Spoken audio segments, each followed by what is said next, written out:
अजमेर दरगाह पर पीएम की चादर पर रोक लगाने की मांग की गई है, जिसमें हिंदू सेना के कौमी सदर ने यह अर्जी दायर की है। अजमेर जिला कोर्ट में अर्जी दाखिल की गई। दूसरे आईनी ओहदेदारान की चादर पर भी रोक की मांग की गई। अजमेर उर्स में हर साल वाज़ेह रहे कि पीएम की तरफ से चादर पेश की जाती है। वहीं कोर्ट ने वजारत अक़लियती उमूर को नोटिस जारी किया है और अब 10 दिसंबर को इस मामले पर सुनवाई होगी। अजमेर शरीफ से ये खबर सामने आई है, जहां पीएम की जानिब से पेश की जाने वाली चादर की रिवायत पर रोक की मांग की गई है। हिंदू सेना के सदर विष्णु गुप्ता की मांग पर सुनवाई हुई। पीएम की जानिब से पेश की जाने वाली चादर पर रोक लगाने की इसमें मांग की गई। इतना ही नहीं, दूसरे लीडरान की जानिब से भी पेश की जाने वाली चादर पर सवाल उठाए गए। अजमेर जिला कोर्ट में अर्जी दाखिल की गई और अब अगली समाअत 10 तारीख। रईस हमारे नुमाइंदे हमारे साथ मौजूद हैं, बात करने के लिए सीधे उन्हीं का रुख करते हैं। रईस, पूरा मामला आपसे डिटेल में समझने की कोशिश करेंगे।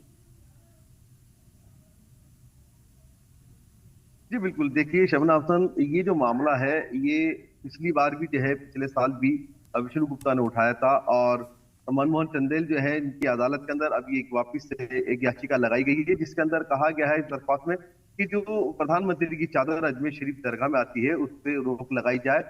और चूंकि तमाम जो सियासी लीडरान है वो और उनकी पार्टियों की जानिब से भी अजमेर शरीफ में चादर भेजी जाती रही है, लेकिन हम आपको बताना चाहेंगे कि मरकजी हुकूमत की जानिब से ये चादर आती है तो ये आवाम की सलामती और खुशहाली और मुल्क में तरक्की के लिए आती है और तमाम जो मुल्क के अंदर मुसीबतें आने वाली हो उसके टालने के लिए, दुआ के लिए पीएम की तरफ से यहाँ पे चादर भेजी जाती है। लेकिन इस चादर के भी खिलाफ जो है अब हिंदू सेना के जो विष्णु गुप्ता हैं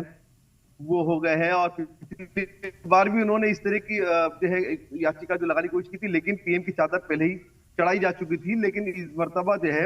अब पीएम नरेंद्र मोदी की जो चादर अजमेर शरीफ आएगी उससे पहले ही जिला अदालत जो मनमोहन चंदेल की जो अदालत है उसमें इस याचिका को लगाया गया है और इसके अंदर मांग की गई है कि पीएम की चादर समेत जितने भी सांसद हैं या कोई मंत्री हैं उन सबकी चादरों पर भी रोक लगाई जाए, क्योंकि इसके अंदर अभी दरगाह के अंदर जो मंत्री होने का दावा इन्होंने किया था विष्णु गुप्ता ने, वो मामला अभी अजमेर अदालत में मनमोहन चंदेल की अदालत में ही चल रहा है। वहीं पर ये वापस से याचिका लगाई गई है जिसके अंदर मांग की गई है कि पीएम की चादर जो है उसके अंदर आती है तो उस पर रोक लगाई जाए। तो ये तमाम मामला है, लेकिन हम बताना चाहेंगे गरीब नवाज की दरगाह जो है यहाँ पे किसी एक मजहब का मतलब एक तरह से देखा जाए तो ठेका नहीं है, क्योंकि यहाँ पे तमाम मजहब के लोग जो है ख्वाजा गरीब नवाज की बारगाह में हाजिरी देते हैं और यहाँ पे दुआएं मांगते हैं। लेकिन रईस, इस पर अक़लियती उमूर वज़ारत को यहाँ नोटिस भी भेजा गया है, जवाब मांगा गया है, किस तरह की चीजें उसमें शामिल की गई है और इसके साथ साथ देखिए इससे संबंधित जितने भी जी बोलिए रईस, बोलिए आप। ये जो 10 तारीख जो है इसकी तारीख तय की गई है, 10 दिसंबर को जो है कि अगली सुनवाई होती है और इसको लेकर जो है जो तमाम जो लोग सियासी जो चादरें यहाँ भेजते हैं या जो मंत्री ओहदे पर हैं, जैसे कि राजनाथ सिंह जी की तरफ से भी चादर आती है और उसके अलावा जो है गडकरी जी की भी चादर आती है और पीएम की चादर आती है, तो तमाम इन चादर भेजने वालों को जो है कुछ लोगों को जो है नोटिस जारी किए गए हैं और इनसे जवाब जो है तलब किया गया है। 10 तारीख जो है मनमोहन चंदेल जो है जज हैं उनकी तरफ से 10 तारीख दी गई है और अगली 10 तारीख दिसंबर को इसकी सुनवाई होगी, जिसके अंदर ये बताना होगा कि भी चादर क्यों भेजी जाती है और क्या इस पर रोक लगाई जानी चाहिए या नहीं। जी बिल्कुल, अभी इस पूरे मामले को लेकर क्या किसी तरह का यहाँ तनाज़ा भी शुरू हुआ है, क्योंकि उर्स भी शुरू होने वाला है और ये पूरी रिवायत रही है, क्या कोई ऐसा इशारा मिला है कि चादर पेश नहीं होगी?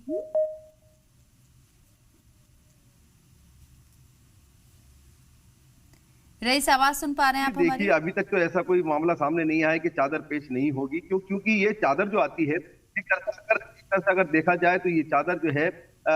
तमाम जो आवाम है मुल्क की उसकी खुशहाली के लिए आती है, तो इस तरह से इस पर पाबंदी लगाना जो ठीक नहीं होगा। लेकिन इसके लिए मशवरा मांगा गया क्यों इस पर रोक लगाई जाए या नहीं, लेकिन मरकजी हुकूमत अपना जवाब इसके अंदर पेश करेगी 10 तारीख को और तब इसके सामने बाद में जो बात पता लगेगी क्या इसमें आगे जो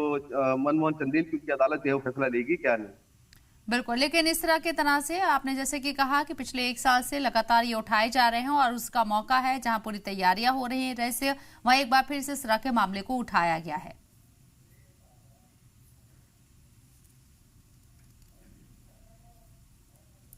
जी चलिए, बहुत बहुत शुक्रिया रईस आपका तमाम जानकारी हम तक पहुंचाने के लिए।